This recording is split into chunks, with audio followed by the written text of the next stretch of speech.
Selawas wabah pandemi COVID-19 melanda Banjarmasin, pelayanan kepada warga di kelurahan di Banjarmasin meningkat. Nah, kayak di Kelurahan Sungai Andai, Banjarmasin Utara. Walaupun jam operasional pelayanan selawas pandemi hanya berlangsung setengah hari mulai pukul 8 WITA sampai 14 WITA.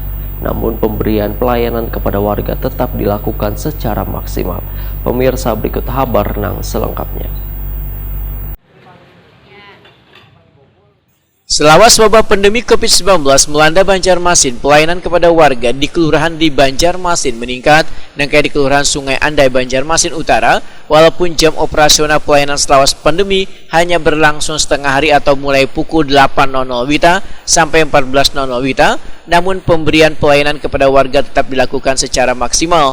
Demikian diperintahkan Lurah Sungai Andai Ahmad Fitriadi, Waitakuni Prima TV, Baisukan, Kamis 3 September 2021. Menurut Ahmad Fitriadi, meningkatnya pelayanan kepada warga ini hingga 30% dari sebelumnya. Protokol kesehatan pun tetap diterapkan sehingga warga yang hendak berurusan ke kelurahan harus memakai masker wan mencegah kerumunan. Sedangkan pelayanan yang ditangani oleh petugas Kelurahan Sungai Andai selawas pandemi COVID-19 ini kebanyakan meminta untuk dibuatkan surat persyaratan pernikahan wan surat ahli waris. Ya, alhamdulillah baik-baik aja, terutama kita kan protokol kesehatan yang dulu. Kemudian yang kedua kita kurangi juga jam kerjanya, jadi sekitar jam 1:30 sudah tutup kan. Layanan yang dominan diusulkan lebih ke apa mungkin, Pak? Oh, yang dominan yang sekarang ini waris, Pak.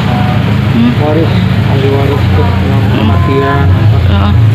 Selain yang lain kan, kalau perizinan usaha ada ya? Usaha ada juga.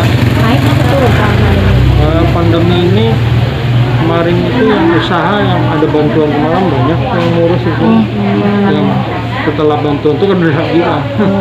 Selain usaha apa Pak yang tinggi di selama pandemi ini? Selama pandemi ini yaitu waris tadi. Itu karena banyak yang meninggal COVID ke Pak, jadi kurang banyak. tahu yang nyata COVID itu aja. Cuman yang lain-lain. Sementara itu, walaupun kasus COVID-19 meningkat di wilayah Kelurahan Sungai Andai, namun setelah dilakukan pendataan hanya didapati 2 kasus kematian karena COVID-19.